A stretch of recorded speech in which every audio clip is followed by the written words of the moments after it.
आप सभी को प्रणाम और बोले विभा में आप सबका हार्दिक स्वागत और अभिनंदन। और आज मैं फिर आपके सामने एक नए विषय के साथ, लेकिन इसके पहले अगर अभी तक आपने हमारा चैनल सब्सक्राइब नहीं किया है तो झट से हमारा चैनल सब्सक्राइब कर लीजिए। एक बेल आइकन है छोटा सा, उसे दबा दीजिए। फिर आप जितनी मर्जी उतने लाइक करें, शेयर करें, कमेंट्स करें और हमारी बातों को अपनी पसंद के साथ साथ देश दुनिया, यार मित्र, हित मित्र, अपने नियर एंड डियर वंस को पहुंचाते रहें। आज का विषय कहने को बहुत कॉमन है लेकिन बहुत ही अहम है और बहुत उस अहम विषय से हमारी और आपकी जिंदगी बहुत प्रभावित होती है। और वो विषय है शादी। तो है ही विषय, लेकिन उसके साथ जिसे हम इंटरकास्ट मैरिज कहते हैं।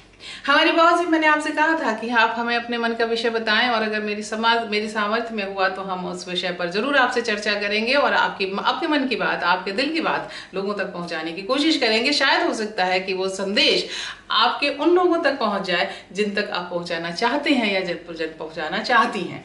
कई लोगों ने कहा, और खास करके इन सारी बातों से, शादी ब्याह और घर गृहस्थी, इन सब से आपको लग सकता है कि मैं कुछ बहुत पुरानी सी और बड़ी दकियानूसी बातें कर रही हूँ, लेकिन ये दकियानूसी बातें नहीं है। ये आज भी, आज के समय का, आज जो 21वीं शताब्दी में 2020 में जो आधा महीना, जिसका 5 महीने अब खत्म होने को आ रहे हैं, बल्कि खत्म हो गए, तो वहाँ ये जून शुरू हो गया है और उसमें भी ये बातें बॉदर कर रही हैं, क्योंकि अभी भी शादी को हमने एक जकड़ करके रखा हुआ है और मान करके चलते हैं कि वो तो माँ बाप का प्रिविलेज है, माँ बाप को ही जहाँ मर्जी हो अपने बच्चों की शादी करें, या माँ बाप कहें कि हाँ जिस चलो जा करके पसंद कर लो तो वो करें, और उसमें भी तमाम शर्तों के साथ। कई लोगों ने मुझे कहा कि आप इस इंटरकास्ट मैरिज पर आप क्यों नहीं बोलती हैं मैम, क्योंकि मेरी इंटरकास्ट मैरिज हुई और मेरे पिता ने मुझसे साल भर तक बात नहीं की और उसके बाद मैं चाहती थी कि मेरे सबका आशीर्वाद मुझे मिले, और लेकिन वो ऐसा नहीं हुआ और मैं भी दुखी रहती थी, मेरे पिता भी दुखी रहते थे। फिर ऐसी वो शादी फिर बाद में बहुत दुख होने लगता है उस शादी से। और मैं ऐसे में चाहती हूँ कि आखिर वो स्थिति क्यों है। और मैं शादी है, शादी के लिए हमारी सबसे बड़ी शर्त और हमारी सबसे बड़ी ज़रूरत क्या होनी चाहिए? शादी के लिए सबसे बड़ी ज़रूरत ये होना चाहिए कि लड़के के योग्य लड़की और लड़की के योग्य लड़का, और उसमें कास्ट, रिलीजन, ऊंच नीच ये सब कुछ नहीं होना चाहिए। अगर ये लगता है कि हाँ एक मेंटल लेवल पे लड़का और लड़की समान हैं और दोनों एक दूसरे के साथ खुश रह सकते हैं, तो वहाँ वो शादी ज़रूर करनी चाहिए। और ये सोच करके बिल्कुल नहीं करना चाहिए कि वो दूसरे जाति का है या दूसरे धर्म का है, क्योंकि ये जिस तरीके से जितना ही आप सोचेंगे उतना ही ज़्यादा जो है आप इन सब सारे पचड़ों में पड़ेंगे। लड़कियाँ इन सब शादियों से और इस तरह की बातों से सबसे ज़्यादा इफेक्ट होती हैं। मेरी शादी इंटरकास्ट मैरिज हुई है, मैंने अपनी शादी के बारे में बहुत बोला है, सब कुछ बोला है, और एक एपिसोड ही इस पे मैंने किया है बोले विभाग पे, मेरी शादी के लड्डू, आप जाकर के जरूर देखिएगा। और अगर उसमें जो बातें हैं अगर आपको अच्छी लगे तो आप अपनाइए, नहीं अच्छी लगे आपकी मर्जी है। लोग ये कहते हैं कि मैम काश आपकी तरह सभी हो जाते हैं, आपकी जैसे विचारधारा सभी के हो जाते हैं। लड़कियां पेरेंट्स से चाहती हैं कि उनकी विचारधारा ऐसे हो जाए, पेरेंट्स बच्चों से चाहते हैं कि उनकी विचारधारा उनके साथ हो, वैसा हो।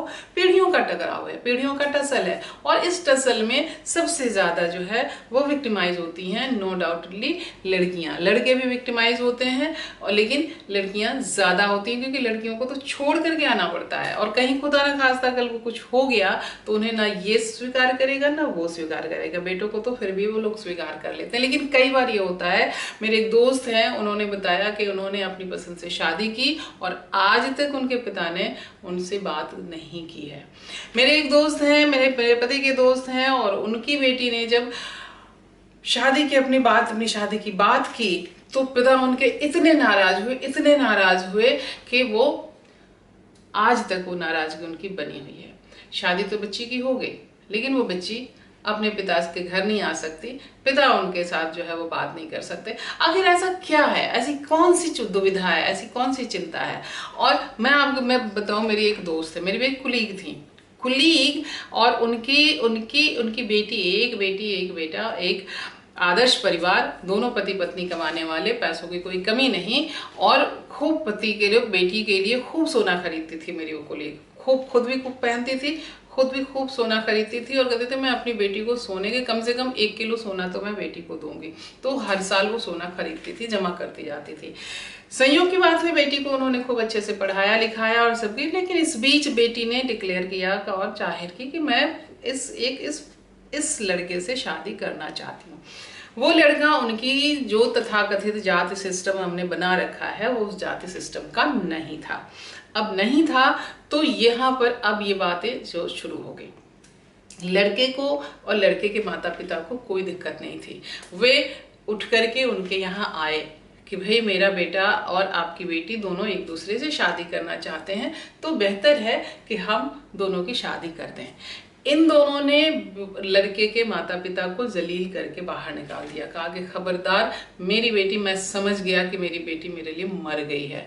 और सब जैसे ही बात जब बेटी ने डिक्लेयर की थी कि मैं इस लड़के से शादी करना चाहती हूँ, उसके पिता ने उसके सारे सर्टिफिकेट जब्त कर लिए, अपने पास रख लिए। देखिए किस तरीके से लड़कों पैर हाथ काटे जाते हैं, उसे अपंग बनाने की कोशिश की जाती है, कहता कि तुम मेरे जंगल में रहो, मेरे अधिकार क्षेत्र में रहो। उसके सारे सर्टिफिकेट्स उन्होंने अपने पास रख लिए कि सर्टिफिकेट ही नहीं रहेगा तो तुम जाओगी कहाँ, नौकरी कहाँ से लोगी। लेकिन ये दोनों डिटरमाइंड रहे, और उसके बाद जो है, उसके बाद उन्होंने कहा कि मैं तुम्हें अपनी संपत्ति से एक भी पैसा नहीं दूंगा, कुछ भी नहीं दूंगा। और वो उसके बाद भी डिटरमाइंड रहे। अंत में ये हुआ कि वो लड़की जो है वो लड़के के यहाँ गई और लड़के के यहाँ रही, और फिर वहीं से उसकी शादी हुई। शादी के दिन ये दोनों पति पत्नी गांव चले गए। उसके बाद जो है वो लौट करके आए तो उसके बाद रोना धोना जो माता जी का होता है, वो माता का खूब रोना धोना हुआ, चिंता से ऐसी दुबली हो गई। और सबसे बड़ी चिंता अब उनकी क्या थी, अब इसके बाद की जो क्लाइमेक्स है, जो मुझे आज तक जो है बहुत हंसाता है और मैं लोगों को बड़े मजे लेकर के सुनाती हूँ, वो क्लाइमेक्स, वो 3-4 घटनाएं हुई। उसके बाद जो है अब वो कहती थी कि मैंने यार विभा, मैंने इतना सोना खरीदा था, इतना सोना खरीदा था, अब वो सोना जो है कोई दूसरे की बेटी ले जाएगी। मतलब उनकी बहू जो है, बेटे की शादी होगी तो बहू आएगी तो बहू लेकर के जाएगी, अगर बेटी ने नहीं लिया। और ये सब तो बेटी के लिए मैंने खरीदा था। तो हमने कहा तो दे दो उसे। कहा कि नहीं, मैंने उसको फ़ोन किया, हमने कहा कि तू आ करके सोना तो अपना लेकर के जा। तो उसने कहा कि फिर उसने, उस बच्ची ने अपने पति से बात की, उस लड़के से बात की। लड़के ने बहुत साफ साफ शब्दों में कहा कि तेरे को अभी डिसाइड करना है, डिसीजन तू ले ले कि तुझे मैं चाहिए या सोना चाहिए। और फिर उस बच्ची ने कहा कि मम्मी तुम ऐसी बात मत करो, मेरे पास सोना वोना का ये मत करो, और मेरे हस्बैंड ने, तुम्हारे दामाद ने ये कहा है, और ऐसे में जो है हम दोनों का रिलेशन बिगड़ जाएगा, हमें ऐसी बात, हमें सोना नहीं चाहिए। उन दोनों ने ये तय किया कि हम दोनों पढ़े लिखे हैं, एक डॉक्टर है, इंजीनियर है, अगर कुछ भी नहीं, बहुत भी गए बीते रहेंगे, ये उस समय की बात है, आज के जैसा इन्फ्लेशन और आज के जैसा नौकरी का संकट नहीं है, लेकिन कहा कि कुछ भी नहीं करेंगे तो 25-30 हज़ार एक आदमी कमा लेगा, 60 हज़ार मिल करके, 50 हज़ार से 60 हज़ार मिल करके 2 जने कमाएंगे, कहीं भी एक छोटा सा घर लेकर के और आराम से रह सकते हैं। हमें पैसे नहीं चाहिए, हमें माँ बाप के पैसे नहीं चाहिए, हमें तुम्हारा सोना नहीं चाहिए। तो ये एक विचारधारा होती है। अगर ऐसे विचार के साथ आपको अगर कोई लड़का मिलता है, वो बाई चांस आपकी तथाकथित जाति का नहीं है, तथाकथित धर्म का नहीं है, क्या दिक्कत है? आखिर आप ऐसा क्यों चाहते हैं कि, मैं ये नहीं कहती बिल्कुल कि अपनी जो तथाकथित जाति, तथाकथित धर्म है, उसमें शादी करने पे सब कुछ बुरा होता है, नहीं, ऐसा कुछ नहीं है। वहाँ भी शादी तो बस एक जुआ की तरह है, दिल्ली के लड्डू की तरह है, खाओ तो पछताओ, ना खाओ तो पछताओ। लेकिन वैसे में जो है कि अगर खुदा न खास्ता कहीं कुछ होता है तो आप उसको तमाम सहारा देते हैं, यहाँ कुछ होता है तो आप उसे छोड़ देते हैं।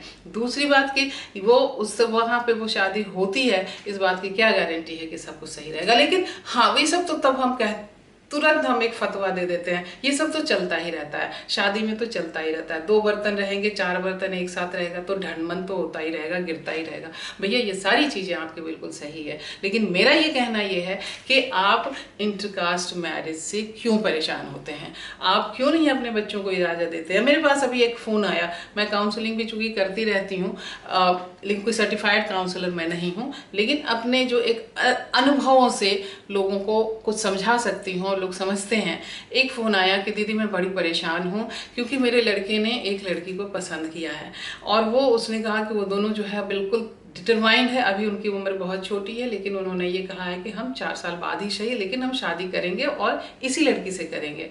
और वो लड़की, हमने कहा तो अच्छी बात है। नहीं, वो लड़की जो है ना वो गुजराती है, हम तो बिहार के हैं, लड़की गुजराती है। हमने कहा तो क्या हो गया, तो नहीं, और उसके बाद क्या, उसके बाद रेस्ट्रिक्शन क्या है, नहीं वो जो है ना अगर कुछ डॉक्टर, इंजीनियर, MBA वगैरह भी रहती तब भी ठीक होता, वो तो कहीं नाचती है। हमने कहा नाच शब्द को जितने गंदे तरीके से उन्होंने एक्सप्लेन किया कि मैंने कहा कि नाचती है, इसका क्या मतलब है कि सड़क पे नाचती है क्या, या मजमा लगा के नाचती? नहीं, वो उसने कोई डांस क्लास ज्वाइन किया हुआ है, डांस इंस्टीट्यूशन, और वहाँ वो सीखती भी है और सिखाती भी है और वही उसका प्रोफेशन है।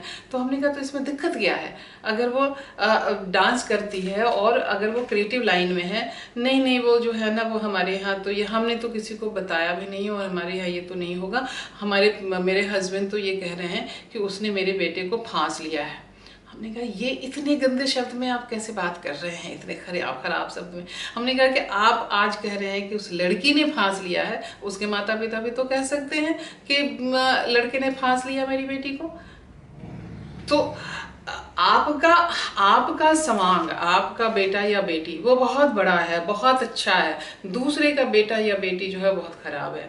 तो इसलिए जो है वो नहीं होना चाहिए। वो अनमेल विवाह वो चलेगा, बेमेल विवाह हो जाए वो चलेगा, उम्र का फासला हो वो चलेगा, ऊंच नीच हो जाए वो चलेगा, अमीर गरीब हो वो चलेगा, कम पढ़ा लिखा ये सब वो सब चलेगा, लेकिन अपने जात का होना चाहिए, अपने कास्ट का होना चाहिए। ये सब सारी चीज़ें, ये समाज का कोड है भाई साहब और बहनों। ये मैं आपसे कह रही हूँ कि हम फिर से मैं वही कह रही हूँ कि हम 21वीं शताब्दी में ही, 21वीं शताब्दी का भी 20 साल अब गुजरने वाला है। कोरोना ने तो वैसे ही 2020 ख़त्म कर दिया, जो मैं हमेशा कह रही हूँ, पिछली बार भी कहा था, अभी भी कह रही हूँ।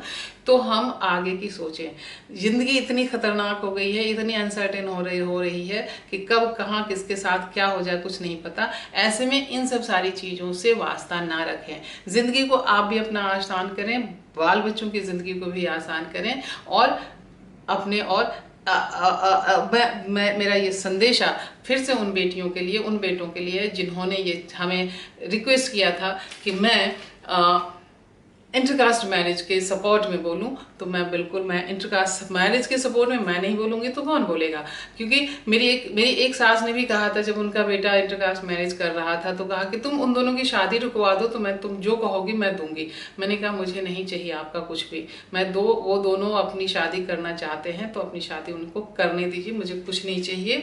और मैं इस रिश्ते को मैं जोड़ने वालों में से, और जब मैंने खुद इंटरकास्ट मैरिज की है तो मैं किस मुंह से कह सकती हूँ कि तुम ना करो, कोई मेरे पास आधार नहीं है। तो इसलिए, और वो दोनों की शादी हुई, बहुत खुश दोनों। तो शादी में बच्चों की खुशियां देखिए, और मैं उन बच्चों का धन्यवाद अदा करती हूँ जिन्होंने मुझे ये विषय पर बोलने के लिए मुझे अपना विषय दिया और मुझे बोलने के लिए कहा। और चलते चलते मैं आपको ये बता दूं 2 दिन कि इसके पहले भी मैंने एक एपिसोड में किया था कि बेटी की शादी नाक कटाई की बेटी अगर शादी नहीं करना चाहती है तो ऐसी कौन सी आफत है। लेकिन माँ बाप कहते हैं कि मेरी नाक कट जा रही है क्योंकि बेटी की शादी, तुम्हारी शादी नहीं हुई है। तो मैं चलते चलते आपको बता दूं कि मेरी शादी इंटरकास्ट हुई है, मेरी बेटी की शादी इंटर रिलीजन हुई है, और मेरी छोटी बेटी ने कहा है कि वो शादी नहीं करेगी, और हम सब एक दूसरे के निर्णय के साथ हैं। धन्यवाद, नमस्कार, और कल फिर हम आपके साथ किसी विषय के साथ आएंगे। और तब तक के लिए आप हमारा बोले विभाग चैनल देखते रहिए, लाइक कीजिए, कमेंट कीजिए, शेयर कीजिए, और अपने विषय भी आप हमसे साझा करें। और साथ साथ कोरोना टाइम है, लॉकडाउन टाइम है, अपना ख्याल रखें, क्योंकि आप हैं तो हम हैं।